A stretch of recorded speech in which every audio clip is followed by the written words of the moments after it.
हमारी पढ़ी लिखी आधुनिक बहुएं भी हमारे बारे में क्या सोचेंगी। अजय विजय पूरे 2 साल बाद अपने माँ बाप से मिलने मुंबई से आए थे। जब से दोनों भाइयों की नौकरी मुंबई में लगी थी, माँ बाप से मिलने का टाइम ही नहीं मिल पाता था। रेवती व सुधाकर जी उनके माँ बाप थे जो गांव में रहते थे। गांव में अपनी जमीन थी, खेत बाड़ी करके दोनों का गुजारा बहुत आराम से हो जाता था। बल्कि जब भी दोनों भाई आते, रेवती उनके पसंद के पकवान बनाकर खिलाती।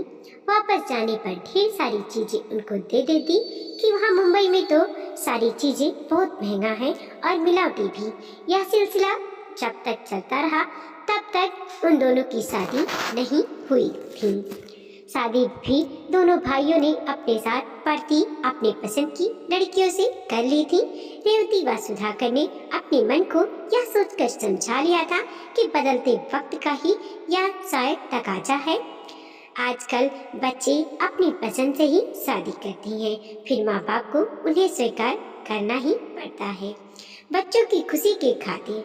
चलो, दोनों का घर बस गया था। यही जानकर खुश थे कि इस बार तो जब भी अजय विजय का आना होगा तो उनकी बहुएं भी साथ आएंगी। यही सोचकर दोनों बहुओं के लिए कुछ एक गहने भी बनवा लिए थे। शायद माँ की ममता ऐसी ही होती है, प्यार से सरोवर। लेकिन इस बार भी जब दोनों बेटे अकेले ही उन दोनों से मिलने आए तो रेवती ने मन ही मन सोचा कि शायद इस बार ये दोनों भाई हम लोगों को अपने साथ ले जाने को कहेंगे, क्योंकि उनको मालूम है कि मुंबई देखने का कितना चाव है मुझे। सिर्फ फिल्मों में ही मुंबई के नज़ारे देखे हैं। रेवती ने सुधाकर से सलाह की कि मैं तो कहती हूँ उन लोगों के आने से पहले हम दोनों को कुछ एक जोड़ी कपड़े मुंबई के हिसाब से बनवा लेने चाहिए। ये गांव में पहनने वाले कपड़े वहाँ मुंबई में थोड़ी ही अच्छे लगेंगे। फिर हमारी पढ़ी लिखी आधुनिक बहुएं भी हमारे बारे में क्या सोचेंगी। आखिर हमारा भी तो कुछ आत्मसम्मान है कि नहीं। हे भगवान, कुछ पेपर वगैरह पढ़ती हो या नहीं। आजकल के बच्चे अपने माँ बाप को साथ रखते ही कहाँ हैं। बहुत हुआ तो कुछ रुपए पैसे देकर ही अपने कर्तव्य की इत्सरी कर लेते हैं। यदि कोई अपने माँ बाप को साथ रखने की हिम्मत कर भी ले तो उनकी आधुनिक पत्नियां सास ससुर को किसी नौकर से अधिक तवज्जो नहीं देती। आए दिन तो कथा कहानियां वो फिल्मों में यह सब दिखाते हैं। सुधाकर जी ने कहा, तो सच में बहुत भोली है रेवती। अभी तक अपने बच्चों को नहीं समझ पाई, या तो फिर उनके प्यार में अंधी है जो ऐसे सपने देख रही है मुंबई जाने की। मैं तो कहता हूँ अपना घर जन्नत है। गांव की शुद्ध आबो हवा, प्यार, बिना मिलावट वाली चीजें, आस पड़ोस का अपनापन, ये सब मुंबई में कहाँ। जितना बड़ा शहर उतनी ही महंगी चीजें, वो भी मिलावट वाली। पता नहीं क्यों सपना पालकर बैठी है मुंबई जाने का। वहाँ तो सुना है पड़ोस में रहने वाले भी एक दूसरे को नहीं जानते, सब अपनी अपनी जिंदगी जीते हैं, बस पैसे के पीछे भागते रहती हैं। मेरा कहाँ मान तू यूस रूपा के सतु बनना बनकर। अधिक उम्मीद भी निराशा व दुख का कारण बन जाती है। जब वो दोनों तेरे लाडले आएंगे तब किताब देखेंगे, पर पहले आने तो दे उनको। पूरे 2 साल बिताने को हो रहे थे कि दोनों में से एक बेटा भी माँ बाप से मिलने नहीं आया। जब रेवती को उनकी याद आती, किसी पीसी व बोध से दोनों बच्चों से बातचीत कर लेती। वो जब कहती, बेटा तुम लोगों की बहुत याद आती है, हम उम्र दराज माँ बाप से मिलने का थोड़ा समय तो निकाल लिया करो। आंखें तरस जाती हैं तुम दोनों को देखने के लिए। उनकी बात खत्म होते ही बेटों का रटा रटाया जवाब सुनाई देता। ओह माँ, आप भी ना जाने कैसी बातें करती हैं। हम लोग कोई छोटे बच्चे थोड़ी ना हैं। हमारे पास ऑफिस के ढेर सारे काम होते हैं, फिर हमारा ध्यान रखने को आपकी बहुएं हैं, वो हमारा ध्यान ठीक से रख लेती हैं। आप हमारी चिंता मत किया करो। आज के कामकाजी भरी व्यस्त लाइफ में इन भावुकतापूर्ण बातों के लिए समय ही कहाँ है। हाँ, अगले महीने मैं व छोटी आप लोगों के लिए कुछ रुपए भेज देंगी। हाँ, गांव आना कब तक हो पाएगा कहना बहुत मुश्किल है। कहकर उनके बेटे अजय ने फोन काट दिया। मन ही मन सोचने लगी, क्या रुपया पैसा इंसान की जगह ले सकता है? नहीं ना। फिर पता नहीं आज की आधुनिक पीढ़ी को क्यों लगता है कि उनके माँ बाप को सिर्फ उनके पैसों की जरूरत है। भौतिकवादी युग में संवेदनाओं की कोई जगह क्यों नहीं रह गई है, जो पेरेंट्स अपना तन मन धन सब कुछ न्यौछावर करके इन बच्चों के उत्तम भविष्य की चिंता में अपनी भूख प्यास सब भूल जाते हैं। क्या सिर्फ इसी दिन के लिए कि बड़े होकर ये माँ बाप की अवहेलना करें? फोन बूथ से वापसी आने पर जब पति सुधाकर ने पूछा कि क्या कहा तुम्हारे लाडले बेटों ने, कब आ रहे हैं हम लोगों से मिलने? हाँ, जल्दी ही आएंगे, रेवती ने बात बदलते हुए कहा। आप परेशान क्यों होते हो इतना? अच्छा चलो, मैं आज आपके पसंद का बैगन का भरता बनाया है, चलो हाथ मुंह धो लो, खाना खाकर कुछ देर आराम कर लेना। फिर मुझे कुछ देर के लिए अपनी सहेली दमयंती के पास जाना है। उसने कुछ नया कसीदा किया है, वही दिखलाने के लिए बुलाई है। जब रेवती दमयंती के यहाँ से लौटी तो उसका मन एक नई ऊर्जा से ओतप्रोत था। दोनों सहेलियों ने मिलने पर एक दूसरे से अपने अपने घर परिवार व बच्चों के बारे में बातचीत की। रेवती ने कहा, आजकल मेरा मन बहुत उदास है, किसी काम में मन नहीं लगता, हर समय बच्चों की याद आती रहती है। पूरे 3 साल हो गए हैं, इस बार वो दोनों हम लोगों से मिलने ही नहीं आए। पता नहीं किस हाल में होंगी। अच्छा छोड़ ये सब बातें, ये कहानी तो आजकल घर घर की है।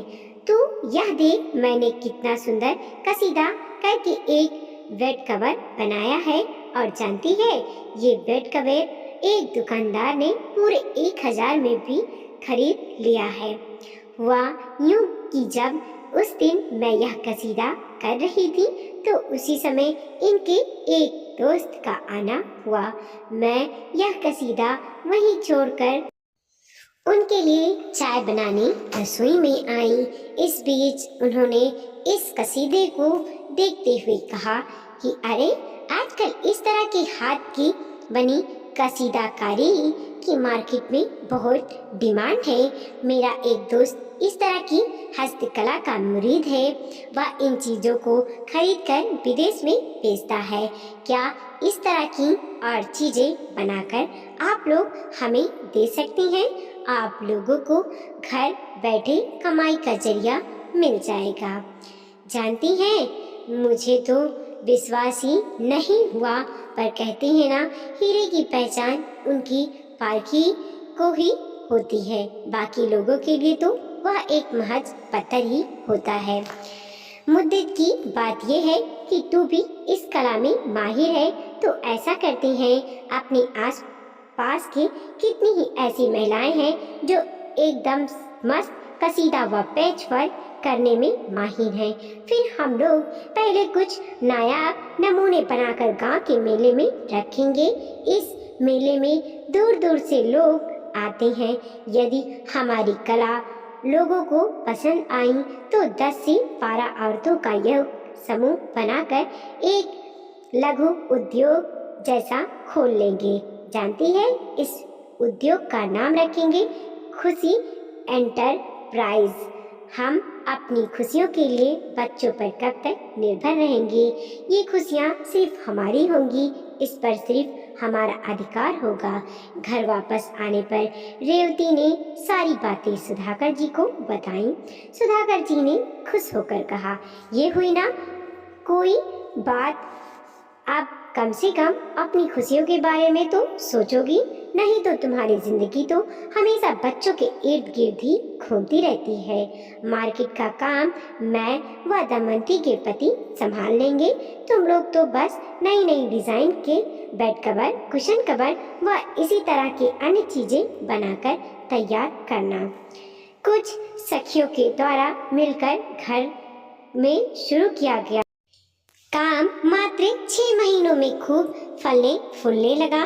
इन सखियों ने इसका नाम रखा खुशी एंटरप्राइज। रेवती अब अपने बिजनेस की हेड थी और पूरी तरह से व्यस्त थी अपने काम को आगे बढ़ाने में। समय अपनी गति से बीतता रहा। रेवती की खुशियों को भी पंख लग गए थे। इन दिनों हर समय वह कुछ नया डिजाइन बनाने के बारे में सोचती, फिर अपनी टीम के साथ बातचीत करके उस डिजाइन को मूर्त रूप देती। इस सब व्यस्तता के कारण बच्चों का ध्यान उनके मन से निकल गया था। काफी टाइम के बाद जब बच्चों ने गांव का रुख किया तो देखा कि उनके घर के दरवाजे पर खुशी एंटरप्राइज का बोर्ड लगा है। बेटों ने आश्चर्य से पूछा कि माँ, ये खुशी कौन है और ये बोर्ड पर यह नाम क्यों लिखवाया है? और आप तो पहले से कहीं अधिक हष्ट पुष्ट दिख रही हो और आपका चेहरा भी चमक रहा है। क्या कोई लॉटरी खुल गई है आपकी? हाँ, कुछ ऐसा ही समझ लो तुम लोग। अब मेरे घर में खुशियों ने दस्तक दे दी है जिन पर सिर्फ मेरा अधिकार है। अतः मुझे तुम लोगों का धन्यवाद करना चाहती हूँ कि मुझे मेरी खुशी से मिलवाने के लिए। आज तक तो मैं सिर्फ तुम लोगों व तुम्हारी खुशियों के बारे में ही सोचती रही, परंतु अब और नहीं। मेरी खुशी मेरे साथ है जिस पर सिर्फ मेरा अधिकार है। यह खुशी कोई तुम्हारे पिता की जायदाद नहीं जिसके तुम हकदार बनो। मेरी खुशियों पर सिर्फ मेरा अधिकार है। तुम लोग वापस जा सकते हो। माँ, आप इतनी कठोर कैसे हो सकती हो अपने बच्चों के प्रति? ये कठोरता बच्चों तुम लोगों ने ही दी है मुझे। अब मैं अपनी खुशी के साथ बहुत खुश हूँ। वीडियो को लाइक कीजिए, कमेंट कीजिए और अपने दोस्तों के साथ जरूर शेयर कीजिए। चैनल पे नए हैं प्लीज़ सब्सक्राइब कीजिए और बेल आइकन दबाना बिल्कुल ना भूलिए ताकि हमारी कहानी सबसे पहले पहुंच सके।